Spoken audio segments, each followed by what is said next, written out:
நீங்க எல்லாரும் ரொம்ப நல்லவங்களா இருந்தீங்க. ஆனா இன்னைக்கு உங்க எல்லாரையும் நான் என்ன போல மாத்திட்டேன். படம் முழுக்க நாம வெறுத்த ஒரு கதாபாத்திரம், கடைசி வரைக்கும் இருந்தாத ஒரு கதாபாத்திரம். ஆனாலுமே நமக்குள்ள கொஞ்சம் பரிதாபம் வந்துச்சு. Such a disturbing climax. மகேந்திரனுடைய திரைக்கதையில உதிரிப்பூக்கள் அந்த படத்தை பத்தி தான் பேசிட்டு இருக்கேன். விஜயன் பேசுற இந்த வசனம், நீங்க எல்லாரும் ரொம்ப நல்லவங்களா இருந்தீங்க, ஆனா இன்னைக்கு உங்க எல்லாரையும் நான் என்ன போல மாத்திட்டேன். நான் செஞ்ச தவறுகள்லேயே பெரிய தவறு அதுதான். அப்புறம் அந்த 2 குழந்தைகளும் அப்பாவை பார்க்க ஓடி வரும். குட்டி பொண்ணு அங்கே என்ன நடந்துட்டு இருக்குன்னு எதுவுமே தெரியாமல் கள்ளங்கபடம் இல்லாமல் அப்பாவை பார்த்து சிரிப்பா. விஜயனும் கள்ளங்கபடம் இல்லாமல் சிரிப்பான். ஆனால் சாக போகிறோம்னு தெரிஞ்சும்.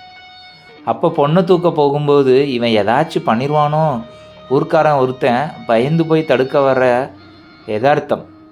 இல்லை பரவாயில்ல, கடைசியாக ஒரு தடவை கொஞ்சிக்கட்டுன்னு இன்னொருத்தன் விட்டுறது மனிதம். விஜயன் தன்னோட குழந்தைங்க கிட்ட பேசி முத்தம் பரிமாறிக்கிற வரைக்கும் கூட எதுவும் தெரியல.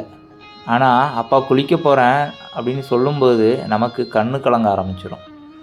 அவனை இன்னுமே நம்ம மன்னிக்கலாம் இல்லை தான், ஆனால் ஒரு பரிதாபம் வந்துடும் நமக்குள்ள.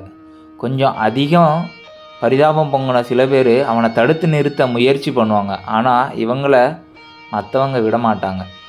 படம் முழுக்க நாம் வெறுத்த ஒரு கதாபாத்திரம், கடைசி வரைக்கும் திருந்தாத ஒரு கதாபாத்திரம்.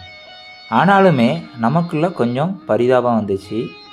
Such a disturbing climax.